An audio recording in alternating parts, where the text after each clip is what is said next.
एक कथा है पुण्यात्माओं, एक कथा है छोटी सी, आप सुनिएगा और उसके बाद आपको समझ में आएगा कि आज जिस प्रकार से, क्योंकि ये परीक्षा तो हमारी चल ही रही है। गुरुजी देखो इतना ज्ञान देके भगत के विश्वास की, धैर्य की, उसकी परीक्षा लेगा। अब इस परीक्षा में कितने लोग जल्दबाजी में और नासमझी में फेल हो चुके हैं आप देखना, और जो लोग हिम्मत बांध के रुके हुए हैं। देखो मैनेजमेंट के साथ रह के गंदी राजनीति करना ये भक्ति मार्ग पे रुकना नहीं है। इससे अच्छा तो नालायक को भक्ति को छोड़ देते, कम से कम गुरु वचन तोड़ के ये कर्म तो ना बिगड़ते। रुकने का मतलब है गुरु जी के वचन पे रुकना, चाहे गर्दन कट जाए। गुरु जी ने कह दिया कि भक्तों को राजनीति से दूर तो दूर, फिर गुरु जी का भाई क्या, चाहे गुरु जी का बाप आके क्यों ना बोल दे, नहीं करने तो नहीं करने। तो ये कहानी है एक राजा और एक नाचने वाली की, और देखो कैसे उस नाचने वाले के एक दोहे ने कितने लोगों को पाप करने से बचा लिया। एक राजा को राज भोगते हुए काफी समय हो गया था, बाल भी सफेद होने लगे थे। एक दिन उसने अपने दरबार में एक उत्सव रखा और अपने गुरुदेव एवं मित्र देश के राजाओं को भी सादर आमंत्रित किया। उत्सव को मनोरंजन बनाने के लिए राज्य की सुप्रसिद्ध नाचने वाली को भी बुलाया गया। राजा ने कुछ सोने की मुद्राएं अपने गुरुजी को भी दी, ताकि यदि वे चाहें तो नाचने वाली के अच्छे गीत व नृत्य पर उसे पुरस्कृत करें। सारी रात नाच गान चलता रहा। ब्रह्म मुहूर्त की बेला आई, यानी सुबह 4-5 बजे का समय हुआ। नर्तकी ने देखा, उस नाचने वाली ने देखा कि मेरा ढोलक बजाने वाला ऊंग रहा है, यानी उसको उबासी आ रही है, जो ढोलक बजा रहा था उसको नींद सी आ रही है। नर्तकी ने देखा कि मेरा तबले बजाने वाला ऊंग रहा है, उसको जगाने के लिए नर्तकी ने एक दोहा पढ़ा। उस नाचने वाली ने अपने ढोलक वाले को जगाने के लिए कि भैया सो मत, अभी थोड़ी देर की बात है, वरना सारा काम बिगाड़ देगा। उसने एक दोहा पढ़ा, क्योंकि सबके सामने तो बोल नहीं सकती थी वो, इसलिए उसने एक दोहे के माध्यम से उस ढोलक वाले को जागरूक करना चाहा। और उसने क्या कहा, बहुत बीती थोड़ी रही, बहुत बीती थोड़ी रही, यानी रात जो है 75% बीत चुकी है। बहुत बीती यानी ज्यादातर रात बीत चुकी है भाई, थोड़ी रही, थोड़ी सी बची है भाई, सुबह होने वाली है। पल पल गई बिताए, और पल पल समय निकलता जा रहा है। एक पलक के कारण क्यों कलंक लग जाए। अरे एक पल के कारण, जब तूने पूरी रात ढोलक बजाया, अब थोड़े से समय के लिए क्या सो रहा है, क्या ऊँग रहा है, इस एक पल के कारण थोड़े से, क्योंकि 5 बजे तो आरती हो ही जाया करती थी पहले गांव में। जब माता जी का जागरण होता था 11 बजे तो वो मिस्त्री लेके बैठा करते थे, तबले बजाते थे, 1-2 महाभारत की या रूप बसंत की कहानी सुनाया करते थे। सुबह 5 बजे ओम जय जगदीश हरे करके अपना निकल लिया करते थे। तो 4-4:30 बजे वो तबले वाला ऊँग रहा था, नींद आ रही थी। तो नर्तकी ने उसको क्या कहा कि बहुत बीती थोड़ी रही, पल पल गई बिताए, एक पल के कारण क्यों कलंक लग जाए। कि थोड़े से समय के लिए क्यों राजा को नाराज कर रहा है, थोड़े से समय के लिए क्यों इस सभा में मेरी बेइज्जती करवा रहा है, क्यों अपने ऊपर ये कलंक लगवा रहा है भाई, अपनी मंडली के ऊपर। तो उसने अपने तबले वाले को जगाने के लिए दोहा बोला था। अब उस दोहे का असर कहां कहां हुआ देखना पुण्यात्माओं। अब इस दोहे का अलग अलग व्यक्तियों ने अपने अपने अनुरूप अलग अलग अर्थ निकाला। तबले वाला सतर्क होकर ढोलक बजाने लगा। वो जाग गया तबले वाला कि यार बात तो ठीक कर रही है, जब पूरी रात तूने हाथ तोड़े हैं तो थोड़े से समय के लिए क्यों सो रहा है, कहीं राजा नाराज हो जाए, तेरे को ना कोई इनाम दे, उल्टा तेरे को जेल में और ठोक दे कि तूने हमारी पार्टी बंद कर दी। तो वो एकदम से सतर्क हो गया, अटेंशन हो गया, बढ़िया जो है वो तबला बजाने लगा। ये बात जब गुरुजी ने सुनी, राजा का जो गुरु था उसने जब ये बात सुनी, उसने ये दोहा सुना। कौन सा दोहा, कि बहुत बीती थोड़ी रही, पल पल गई बिताए, एक पलक के कारण क्यों कलंक लग जाए। जब ये बात गुरुजी ने सुनी तो उन्होंने सारी मोहरें उस नाचने वाली के सामने फेंक दी। वही दोहा नर्तकी ने फिर से पढ़ा तो राजा की लड़की ने अपना 9 लखा हार नाचने वाली को भेंट कर दिया। अब देखना आगे इन सब ने क्यों किया ये सब। फिर वही दोहा दोहराया तो राजा के पुत्र युवराज ने अपना मुकुट उतारकर नाचने वाली को समर्पित कर दिया। नर्तकी फिर वही दोहा दोहराने लगी तो राजा ने कहा कि बस कर। अब राजा हो गया, गुस्से में हो गया राजा को मालूम नहीं था क्या क्या हो रहा है यहां पे। तो राजा ने कहा कि बस कर, एक दोहे से तुमने वैश्या होकर भी सबको लूट लिया। राजा को चिंता होगी कि सब इसको भेंट कर रहे हैं, ऐसा क्या हो गया, इसने तो सबको अपने जाल में फंसा लिया।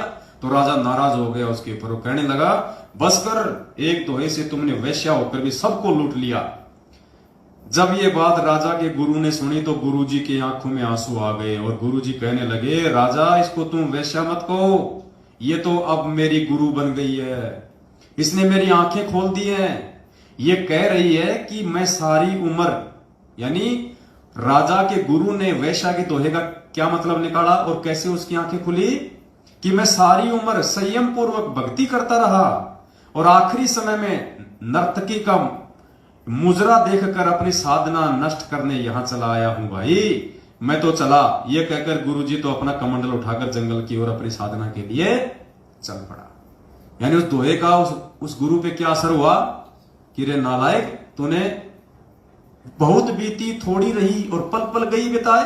कि नालायक पूरी जिंदगी तो तूने साधना की, जंगलों में तूने तपस्या की भगवान प्राप्ति के लिए, और अब लास्ट समय में जब तेरा मोक्ष होने वाला है तो तू ये गंदे नाच देखने के लिए आ गया, अपने कर्म बिगाड़ने के लिए आ गया, तू अपनी भक्ति बिगाड़ने के लिए आ गया। तो राजा को इससे मतलब शिक्षा मिल गई और राजा ने वो उसके गुरु ने वो मोहरे उस नर्तकी को फेंकी और वापस अपनी साधना के लिए चला गया। अर्थात भक्तों को यहां पे शिक्षा लेनी चाहिए।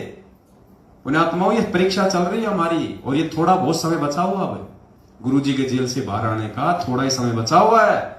बहुत बीती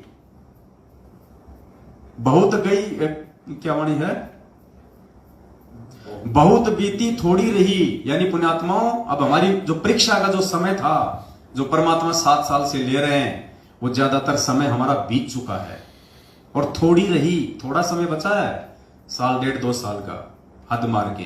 वैसे तो मालिक की मौज है, समर्थ के विषय में हम आकलन भी नहीं कर सकते, लेकिन जीव बुद्धि के हिसाब से सोच रहे हैं कि हो सकता है परमात्मा 1.5 से 2 साल में तय कर दे, बाकी हो सकता है परमात्मा 2028 तक का भी स्वांग रच दे। वो तो मालिक है भैया, भक्तों को बिल्कुल नीले कपड़े की तरह निचोड़ के देखेगा। वो तो जो उसका रहेगा, जो उसका होगा, वो तो भैया सबरी की तरह 1000 साल भी इंतजार करेगा। तो कहने का मतलब है बहुत बीती थोड़ी रही और पल पल गई बिताए। यानी ये जो परीक्षा का समय जो पिछले 7 साल से 2014 बरवाला कांड से जो ये चल रहा है, तो परमात्मा हमें समझाना चाहते हैं इस दोहे के माध्यम से कि नालायको, तुम्हारी परीक्षा का ज्यादातर समय बीत चुका है। तुमने जो कष्ट, तुमने जो संघर्ष जो किया है परमात्मा प्राप्ति के लिए, वो ज्यादातर समय बीत चुका है। अब थोड़े से समय के लिए अपना धैर्य मत खो, अपने गुरुजी से अपना विश्वास मत उठाओ, लोगों की बातों में आके तुम अपनी भक्ति बर्बाद ना करो, इन पीले पर्चों की मान के अपनी भक्ति बर्बाद ना करो, मेरे परिवार वालों के झूठे आदेशों को मान के तुम अपना ये भक्ति धन बर्बाद ना करो। बहुत बीती थोड़ी रही, पल पल गई बिताए, एक पलक के कारण क्यों कलंक लग जाए। अब थोड़े से समय के लिए, जब तेरा गुरु आने वाला है, जब तेरा गुरु तुझे जो फसल तूने बोई है उसका परिणाम तुझे देने वाला है, थोड़े से समय के लिए क्यों अपना एक कर्म धर्म नष्ट कर रहा है, क्यों दूसरे पंथों में जाके अपना समय बर्बाद कर रहा है, अपनी भक्ति बर्बाद कर रहा है, अपने गुरु को बदनाम कर रहा है, अपने स्वयं के जीवन को बर्बाद कर रहा है थोड़े से समय के लिए। तो राजा के गुरु ने क्या किया, वापस शिक्षा लेके जंगल में चला गया अपने साधना के लिए।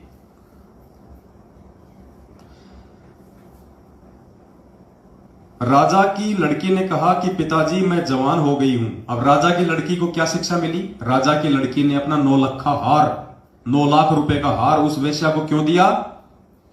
राजा की लड़की ने कहा पिताजी मैं जवान हो गई हूं, आप आंखें बंद किए बैठे हैं, मेरी शादी नहीं कर रहे थे, मैं आज रात आपके महावत के साथ, यानी जो हाथी चलाता है राजा का, हाथी का ड्राइवर, आपके हाथी के ड्राइवर के साथ भागकर अपना जीवन बर्बाद कर रही थी। लेकिन इस नाचने वाली ने मुझे सुमति दी, मुझे सद्बुद्धि दी कि जल्दबाजी मत कर, कभी तो तेरी शादी होगी होगी, क्यों अपने पिता को कलंकित करने पे तुली हुई है। तो उस लड़की ने इस दोहे का ये अर्थ निकाला कि नालायक, शादी तो राजा तेरी करेगा ही करेगा, आज नहीं तो 2 दिन बाद में कर देगा, तू क्यों फालतू में नौकर के साथ भग के अपने पिता को ये कलंकित कर रही है। तो परमात्मा भक्तों को समझा रहे हैं कि नालायको, बड़ी मुश्किल से भगवान मिला है, ज्यादातर समय तुमने संघर्ष किया बरवाला कांड के बाद में, इतना तुमने सहन किया, घर वालों की डांट सहन की, रिश्तेदारों की डांट सहन की, हर प्रकार से तुम मर्यादा में रहे, तुमने 100 प्रकार के तुमने संघर्ष किए, और अब थोड़े से समय के लिए अविश्वास करके काल प्रेरणा से क्यों अपने गुरुजी को जो है वो कलंकित कर रहे हो, क्यों परमात्मा की बदनामी का कारण बन रहे हो, क्यों वापस तुम नरक की तरफ दौड़ रहे हो। तो राजा की लड़की ने इसका ये निकाला अर्थ। युवराज, राजा का लड़का, उसने क्यों अपना मुकुट उतार के उसके चरणों में रख दिया।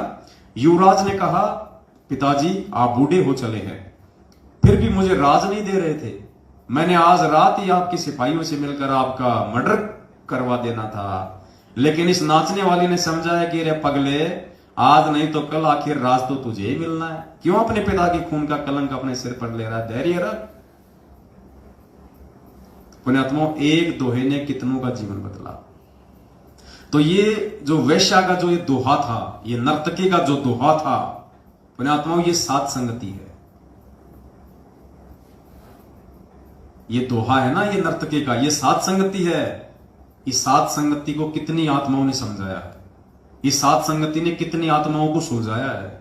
जो बरवाला कांड के बाद मैनेजमेंट की हरकतों से गुरुजी में दोष देख के जो भक्ति छोड़ चुके थे, आज हजारों की संख्या में लोग वापस भक्ति से जुड़ रहे हैं।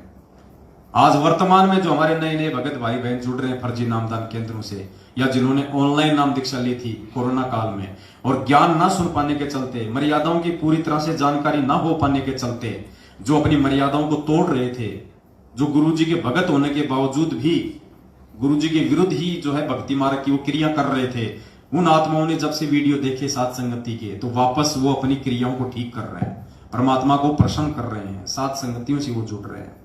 कितनों का परमात्मा ने जीवन संवारा है सात संगतियां शुरू करवा के, क्योंकि सात संगति ही मोक्ष का अंतिम द्वार है। आप सात संगति से निकले बिना, सात संगति से आप जुड़े बिना, आप एक सच्चे भगत नहीं बन सकते, आप गुरु को भगवान नहीं मान सकते। तो सात संगति उस नर्तकी का दोहा है, जिसको जो व्यक्ति जिस तरीके से लेना चाहे वो ले सकता है। उस पूरी भरी सभा में 3-4 लोगों ने ही शिक्षा क्यों ली, बाकी भी तो देश विदेश के राजा लोग बैठे थे, मंत्री लोग बैठे थे, सिपाही भी तो बैठे थे जिनके साथ मिलकर मर्डर करना था उसके लड़के ने। उन सिपाहियों के तो दिमाग में आई नहीं ये बात, तो ये आएगी उनके दिमाग में। जो अधिकारी होंगे, जो परमात्मा के होंगे, जो अच्छी आत्मा होंगी, वही आत्माएं बरवाला कांड को समझ पाएंगी, परमात्मा के जो है उद्देश्य को समझ पाएंगी, और सात संगतियों के मकसद को समझ पाएंगी। और वो पुण्यकर्मी आत्मा, वो अधिकारी हंस ही सात संगति से जुड़ सकते हैं, बाकी लोग नहीं जुड़ सकते।